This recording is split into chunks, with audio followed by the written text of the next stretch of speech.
Fala gatinhos, eu sou o professor Raoni Tales e hoje eu vou dar 8 dicas para refrescar a sua casa, principalmente no verão, que é o período mais quente. Então se você está curioso, se você quer saber quais são essas dicas, então não sai daí.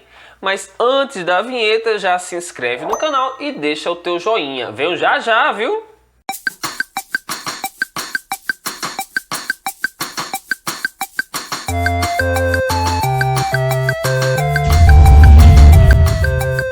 Então galera, sem mais delongas, já vamos às nossas dicas e a primeira delas fala das brisas litorâneas. Você sabe o que são as brisas litorâneas? Nós temos a brisa terrestre e a brisa marítima. Se você mora em uma cidade próxima ao litoral, com certeza já deve ter percebido a diferença entre os ventos que sopram durante o dia e durante a noite. Se você nunca percebeu isso, então a partir de hoje, passe a notar que durante o dia os ventos são muito mais fortes. Eu tenho ventos que carregam poeira para dentro de casa. Tem dias que aqui em casa, por exemplo, vem um vento que leva poeira, folha, tudo para dentro de casa. Durante o dia. Durante a noite, não. Durante a noite eu não tenho tantos ventos como eu tenho durante o dia.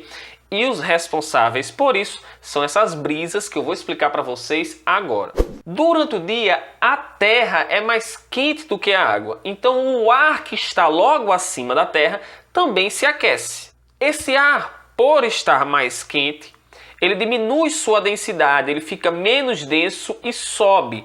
Então o ar foi aquecido próximo à terra, ficou menos denso, subiu. Aqui nesse local foi criada uma zona de baixa pressão.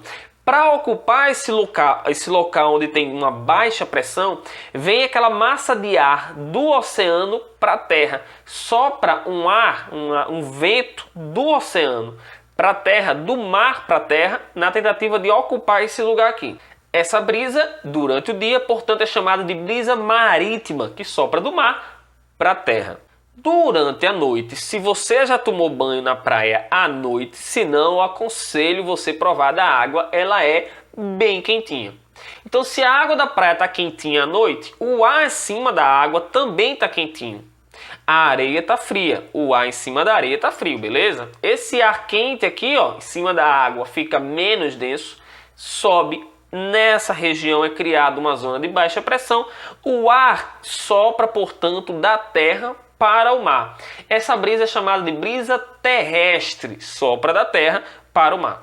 Portanto, durante o dia, quando está mais quente, é importante que você saiba aproveitar essa brisa marítima, esse vento forte que está soprando em direção à sua casa. Então, abra portas e janelas de modo a aproveitar ao máximo essa ventilação. À noite, os ventos são mais fracos, porém são mais frios, o que torna a temperatura, o que torna o ambiente mais agradável.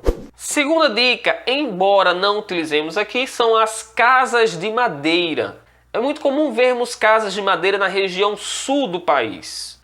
Talvez por isso acabamos fazendo uma ligação desse tipo de casas, desse tipo de moradia, com regiões frias, principalmente no inverno.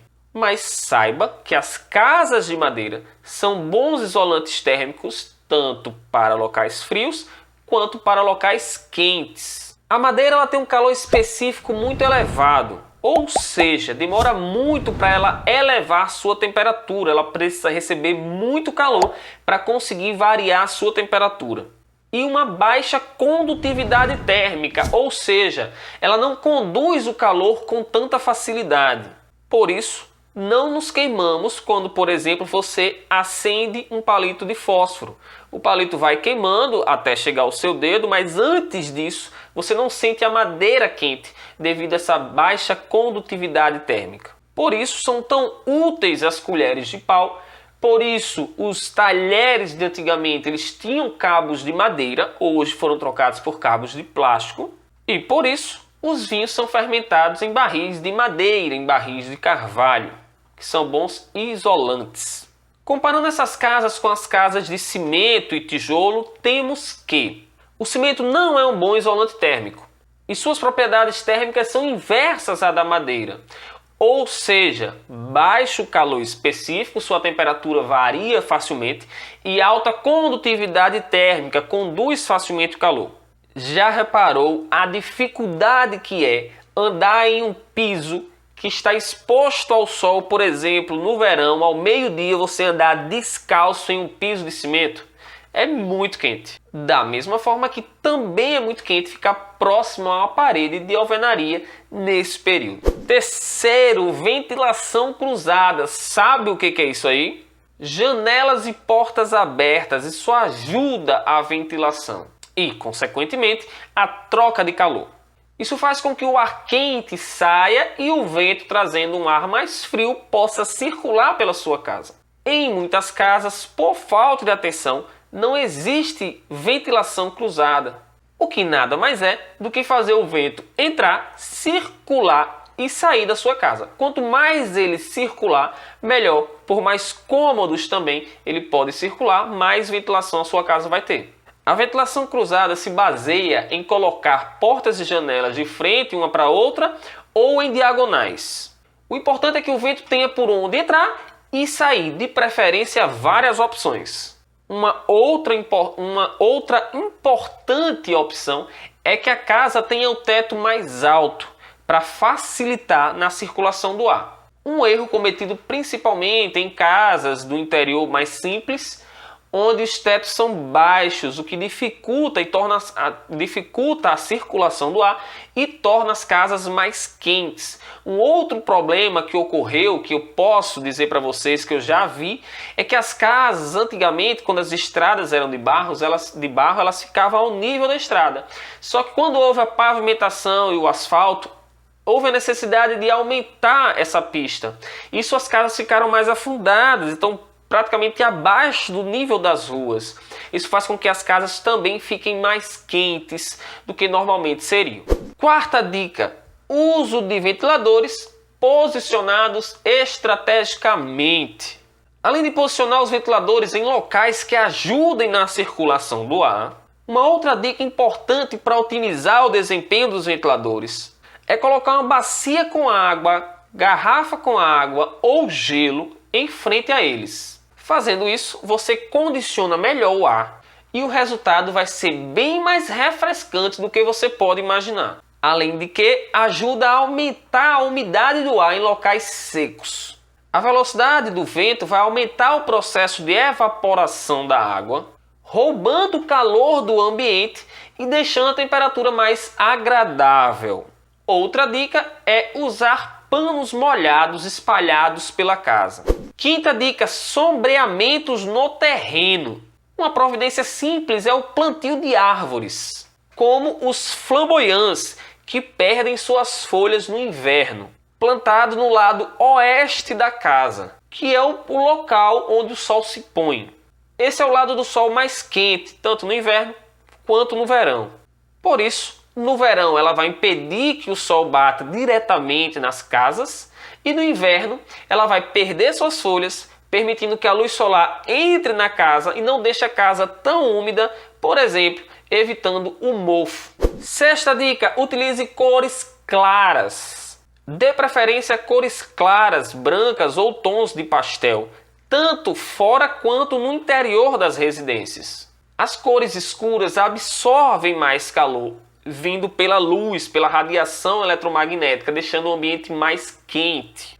As cores claras refletem bem a luz e, consequentemente, o calor vindo com essa onda. Para você ter uma ideia, basta você passar meio-dia ao lado de um muro branco que esteja recebendo luz do sol diretamente. Você certamente vai sentir uma massa de ar muito quente próximo a esse muro, consequência do aquecimento devido à luz refletida por essa cor branca. Sétima dica: utilize lâmpadas de LED, que hoje em dia nem são mais tão caras quanto inicialmente. Diferente das lâmpadas tradicionais, aquelas de tungstênio de filamento, elas não aquecem o ambiente e são mais econômicas. As lâmpadas de filamento, elas deixaram de ser fabricadas por consumirem tanta energia. Aquelas lâmpadas precisam aquecer para conseguir emitir luz. Por isso seu gasto de energia é tão elevado. Hoje em dia uma lâmpada de LED 9 watts equivale a uma lâmpada incandescente de 60 watts, ou seja, emitem o mesmo brilho, porém com consumo muito menor. Oitava e última dica, simples, a mais simples de todas. Abuse das bebidas geladas e dos alimentos refrescantes. A hidratação é fundamental e importantíssima em dias quentes. Bebidas geladas e alimentos frescos, como frutas e picolés de fruta, são boas opções para driblar o calor do corpo e permanecer mais confortável durante o verão. Falando nisso, já bebeu água hoje já? Então corre e vai beber, viu? Enfim, galera, espero que tenham gostado. Era só isso que eu tinha para falar hoje. Se gostou, curte, comenta, compartilha. Comenta alguma coisa aí, eu gosto de ver os comentários, tá certo? Se não se inscreveu ainda, corre lá, se inscreve e ativa o sininho, que quando eu publicar um vídeo novo, vai chegar um alerta para você. Então, galera, fica com Deus e até o próximo vídeo.